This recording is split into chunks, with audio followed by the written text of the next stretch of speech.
तो ये WhatsApp guys, कैसे हैं आप लोग। तो आज मैं the legend of sword immortal का न्यू एपिसोड एक्सप्लेन करने वाला हूं। तो चलिए वीडियो को शुरू करते हैं बिना कोई टाइम वेस्ट किए हुए। तो इसके पहले के एपिसोड में आप लोग को याद होगा कि वहां पर जब फैंग कल्टीवेशन कर रहा था तो उसके ऊपर जो है कुछ डीमंस आके अटैक कर देते हैं जॉ डायनेस्टी के अंदर ही।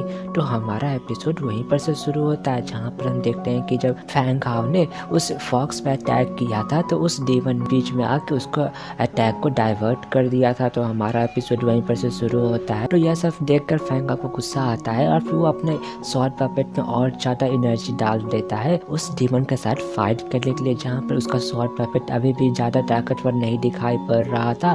तो देखकर फैंग हाव वहाँ पर अपना थंडर ड्रैगन को क्रिएट करके उस डीमन पर अटैक करने के लिए भेज देता है, जहाँ पर हम देखते हैं कि वो डीमन वहाँ पर उसके थंडर ड्रैगन से फाइट करने में बिजी हो रखा था। थंडर ड्रैगन वहाँ पर उस डीमन को अच्छा खासा टक्कर दे रहा था, बोल सकते हो वो यहाँ पर अपर हैंड भी गेन कर पा रहा था। मतलब सिंपल बात यह है कि यहाँ पर वो डीमन जो है यहाँ पर उस थंडर ड्रैगन से फाइट करने में बिजी था। तो इस समय का फायदा उठा कि जो फैंग हाव था वो अपने स्वॉर्ड पपेट को वहाँ पर उस फॉक्स पे अटैक करने के लिए भेज देता है। लेकिन हम देखते हैं कि वो फॉक्स डीमन वाकई में चालाक थी, उसने जो है उस पर अटैक कर दिया था उस स्वॉर्ड पपेट पर और उसको वहाँ पर दूर फेंक देती है, यानी कि वो वाकई में पावरफुल है। तभी वो फॉक्स बोल रही थी कि तुम्हें क्या लगता है कि तुम्हारा यह स्वॉर्ड पपेट मुझे हरा सकता है, घायल कर सकता है। और फिर वो वहाँ पर एक एनर्जी बॉल को स्वॉर्ड पपेट के पास भेज देती है, जहाँ पर हम देखते हैं कि वो स्वॉर्ड पपेट उसके अंदर कैद होने लगता है। वो कोशिश तो कर रहा था पूरा, लेकिन वो बाहर नहीं आ पा रहा था। तभी हम देखते हैं कि वहाँ पर दो एनर्जी जो कि उसको दोनों हाथ को पकड़ लिया था, जहाँ पर यह देखकर फैंग हाव डर गया था और फिर वो अपना पावर उस स्वॉर्ड पपेट के अंदर डालने लगता है, जहाँ पर वो स्वॉर्ड पपेट स्लैश अटैक करके उस बैरियर को ब्रेक करने का कोशिश जो कर रहा था। लेकिन हम देखते हैं कि फैंग हाव यहाँ पर समझ जाता है कि स्वॉर्ड पपेट अब ज़्यादा कमज़ोर होते जा रहा है, क्योंकि टाइम ख़त्म हो रहा है, उसका स्पिरिचुअल पावर ख़त्म हो रहा है। तो तभी वो फॉक्स बोल रही थी कि बच्चे तुम्हें क्या लगता है कि यह नॉर्मल सा एक बैरियर है? नहीं, यह बैरियर जो है सुप्रीम इमॉर्टल को भी जकड़ के रख सकता है। तो तुम्हें क्या लगता है कि तुम इसे ब्रेक कर सकते हो?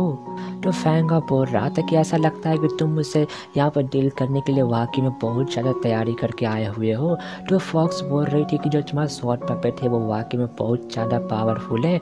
तो ऑब्वियस सी बात है हम लोग को यहाँ पर सतर्क तो रहना पड़ेगा, जहाँ पर हम देखते हैं कि वो डीमन जिसका नाम मैंग था उसने थंडर ड्रैगन को डिस्ट्रॉय कर दिया था और वो भी वहाँ पर आ गया था। बोल रहा था फैंग हाव को कि जो कुछ भी तुम्हारे फादर ने तुम्हें दिया है वो सब हमें दे दो, तो हो सकता है कि हम लोग तुम्हें यहाँ पर जिंदा छोड़ दें।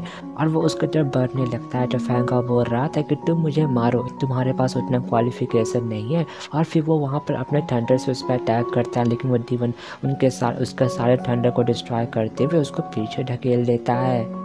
तो तभी हम देखते हैं कि फैंग हाव वहाँ पर घायल हो रखा था, लेकिन तभी अचानक से वहाँ पर एक लड़की का आवाज़ आता है जो कि बोल रही थी कि यहाँ पर दो इमॉर्टल डीमंस एक बच्चे से फाइट कर रहे हैं। ये तो वाकई में शर्मनाक बात है। और तभी हम देखते हैं कि उस इमॉर्टल पपेट में कुछ गड़बड़ी होने लगता है, जहाँ पर तभी वहाँ पर उसके बॉडी से एक पोर्टल ओपन हो गया था, जहाँ पर से हम देखते हैं कि जो सिस्टर बाई थी वो बाहर आ जाती है, जहाँ पर उसका पावर देखकर उन लोग दोनों डीमंस का हालत ख़राब था, क्योंकि वो वाकई में बहुत ज़्यादा पावरफुल थी।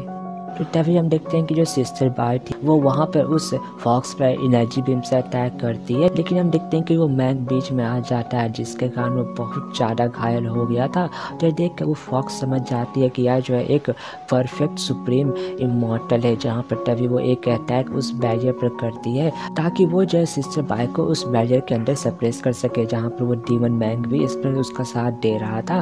तो देख कर सिस्टर बाई बोल रही थी कि तुम्हें क्या लगता है कि तुम लोग यहाँ पर मुझे हैंडल कर सकते हो? और इससे फ़र्क नहीं पड़ता है कि मेरा यहाँ पर बस एक सोल का हल्का सा अंश है, लेकिन यह भी इनफ है तुम जैसे घटिया पर्सन को डिस्ट्रॉय करने के लिए। और उसने एक अटैक में उस बैरियर को डिस्ट्रॉय कर दिया था। तो सिस्टर बाई का पावर देखकर उन लोग दोनों डीमन को भी समझ में आ गया था कि उन लोग यहाँ पर कुछ भी नहीं कर सकते हैं, क्योंकि सिस्टर बाई कोई ऑर्डिनरी इमॉर्टल नहीं है। तो उन लोग वहाँ से भागने को नाकामयाब कोशिश करते हैं। तो यह देखकर सिस्टर बाई बहुत सारे शॉर्ट क्लोन की मदद से उस फॉक्स पे अटैक कर देती है, लेकिन हम देखते हैं कि वो मैंग बीच में आ जाता है और उन सारे अटैक को रोकने के कारण वो बहुत ज़्यादा घायल हो गया था।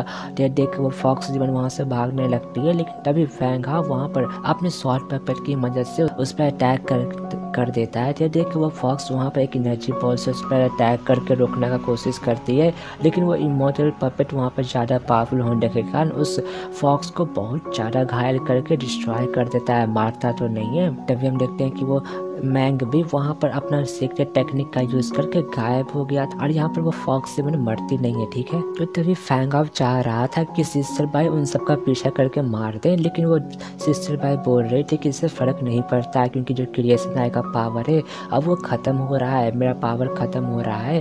तो बात सुनकर फैंग आउट उससे पूछता है कि क्या आप ठीक हैं। तो सिस्टर बाई उसके पास आती है, बोल रही थी कि चिंता ना करो, मैं बिल्कुल ठीक हूँ और मैं बस तुम्हारा यहीं पर मदद कर सकती हूँ और आगे से तुमको खुद सतर्क रहना पड़ेगा यह सब चीज़ में। और फिर तभी वो उसका स्पिरिचुअल वर्ल्ड में चली जाती है। तो तभी हम एक क्यून का सीन देखते हैं और हमें पता चलता है कि यही एक फॉक्स डीमन है जिसने फैंगॉफ पर अटैक कर दिया था, जहाँ पर वो गुस्सा हो गई थी क्योंकि फैंगॉफ के पास एक इमॉर्टल का सपोर्ट भी आ गया था। तो तभी हम देखते हैं कि फैंगॉफ के पास सिस्टर फी आ जाती है और पूछती है कि आखिर में यहाँ पर क्या हुआ। तो फैंगॉफ बता रहा था कि यहाँ पर डीमंस आए थे और वो दोनों जय सुप्रीम इमॉर्टल स्टेज के डीमन रेस के बंदे थे और मुझे यकीन नहीं है कि उन लोग चाहे यहाँ पर इस कासल में छुपे हुए हैं, लेकिन अब उन लोग यहाँ से चले गए हैं। तो बात सुनकर उस सिस्टर फी को यकीन नहीं हो रहा था कि ये फैंग आउट यहाँ पर दो सुप्रीम इमॉर्टल लेवल के बंदे को हरा सकता है। तो तभी हम देखते हैं कि वहाँ पर वो एम्परर भी आ गया था, जहाँ पर वो बोल रहा था कि यहाँ पर कोई ट्रेस तो नहीं है डीमन रेस का, लेकिन कोई बात ना, आप तो वाकई में काबिल तारीफ हैं यंग मास्टर फैंग आउट, क्योंकि आपने तो दो सुप्रीम इमॉर्टल लेवल के बंदे को भी हरा दिया। ऐसा लगता है कि मैंने कुछ ज़्यादा ही आपको अंडर एस्टिमेट कर रखा था। तो तभी सिस्टर फी खुश होती है, बोल रही थी कि अब ऐसा लगता है कि वो डीमन रेस अब तुम्हारे पर दोबारा से अटैक नहीं करने वाले हैं। तो तभी एम्परर पूछता है कि डीमन रेस ने तुम पर अटैक क्यों किया। तो डॉन फैंग आउट बोलता है कि मुझे नहीं पता। तो सिस्टर फी बोल रही थी कहीं उन लोग तो इनलाइटमेंट फ्रूट के लिए तो यहाँ पर नहीं आए हुए थे। तो एम्परर बोल रहा था कि कहीं उन लोग चाहे मुझे रोकना तो नहीं चाहता है ब्रेक थ्रू करने से।